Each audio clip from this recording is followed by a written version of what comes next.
The finest silverware, crystal fit for a king. This spread would look at home in Europe's fanciest palaces or restaurants. But this one has travelled thousands of miles by rail, part of the Royal Belgian train of King Albert I. The carriage was built in 1912, now restored to its full glory. It's one of a dozen such historical trains that have been brought together for the first time at the Royal Railway Museum in the Dutch town of Utrecht.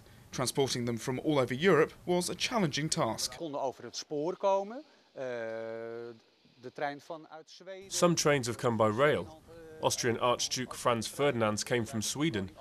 Albert I's also came by rail. But some cars were so fragile, like that of Maria Pia, Queen of Portugal, that they were hoisted onto trucks by a crane.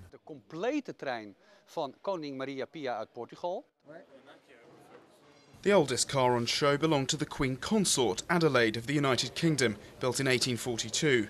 A century later, and the Netherlands' Queen Juliana had a more modern version. One of the most interesting exhibits, the train belonging to Archduke Franz Ferdinand. The heir to the Austro-Hungarian throne spent his final days in these carriages.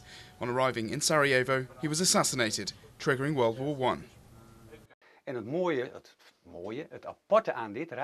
It is in this compartment that Franz Ferdinand has made his last trip to Sarajevo.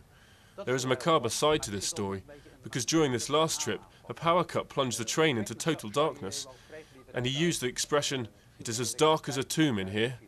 It's quite strange when you know he was assassinated the next day. Het lijkt hier wel een grafkelder.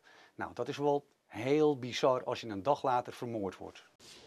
The models on show here are a far cry from the tedium of today's commuter trains. 200,000 visitors are expected to flock here over the next 6 months to see an altogether more glamorous side to rail travel and experience echoes of an event that shook the world.